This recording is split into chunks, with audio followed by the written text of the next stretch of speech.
আচ্ছা, মানুষের মনুষ্যত্ব কি তবে সত্যি হারিয়ে গেছে? আপনারা যারা এই ভিডিওটা দেখছেন আমি তাদেরকেই বলছি, কেন এদেরকে একটু ভালোবাসার বিনিময়, এদের পাশে একটু দাঁড়ানোর বিনিময় আমাকে কেন অপমান সহ্য করতে হবে?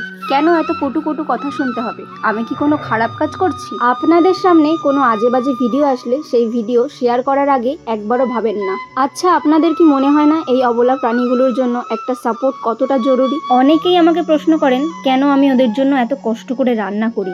আসলে দিন শেষে ওরা যখন পেটের খিদার জন্য আমার দিকে ড্যাব ড্যাব করে তাকিয়ে থাকে, তখন আমার মনে হয় আমার নিজের পেটের খিদার থেকে ওদের খিদা মেটানোটা বেশি জরুরি। আমার সামর্থ্য হয়তো খুব বেশি নয়, আমি কোনো বড় দাতাও নই, কারণ আমি নিজেই ভাড়া বাড়িতে থাকি। তারপরেও আজকে লকডাউন থেকে 2026 সাল মানে 5টা বছর ওদের জন্য যথেষ্ট করার চেষ্টা করছি। তবে কি বলুন তো, আপনারা যদি আমাকে অপমান না করে একটু সাপোর্ট করতেন তাহলে ওদের জীবনটা আরেকটু সুন্দর হতে পারতো। ওরা হয়তো একটা নিরাপদ স্থান পেত যেখানে ওরা নির্ভয়ে ঘুমাতে পারে। দেখুন তো ওরা কত শান্তভাবে খাচ্ছে, কিন্তু এই প্রাণীগুলোকেই অসভ্য বলে ঢিল ছুঁড়ে মারা হয়। আমি বুঝি না রাস্তাটা কি শুধু ভগবান মানুষের জন্য তৈরি করেছে নাকি ওদের জন্য?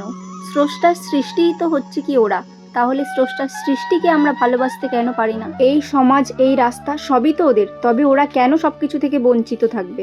অনেক সময় ওরা অন্যের দরজার সামনে গিয়ে বসে থাকে, হয়তো দুষ্টামি করে জুতো নিয়ে খেলা করে, আর তার বিনিময়ে ওদেরকে শুনতে হয় গায়ে গরম জল ঢেলে দেবো, লাঠি দিয়ে ঠ্যাং ভেঙে দেবো। বাহ, এটাই হলো মানুষ, তাই তো? এদের প্রতি অন্যায়ের বিচার হয়তো আমি দেখতে পারবো না, তবে ঈশ্বরের কাছে কিন্তু সব জমা থাকে। এই অবলাদের অভিশাপ কিন্তু ভীষণ ভয়ানক। আমার মতন যারা ওদের হয়ে লড়ছেন তারা একদম ভয় পাবেন না। ভাড়া বাড়িতে আমরা থাকতে পারি, কিন্তু আমাদের মনটা ওই বড় লোকদের মতন অতটা ছোট নয়। ওদের পাশে ছিলাম, আছি আর সারা জীবন থাকবো। আপনারা কি আমার পাশে থাকবেন? যদি থাকেন তাহলে এই ভিডিওটা অসম্ভব পরিমাণে ছড়িয়ে দিন, যাতে আমার মতন আরও মানুষের চোখে পড়ে, আর তাদের সাপোর্টে যেন আমি জীবনে এদের জন্য স্বপ্নটা পূরণ করতে পারি। ভালো থাকবেন সকলে, ধন্যবাদ।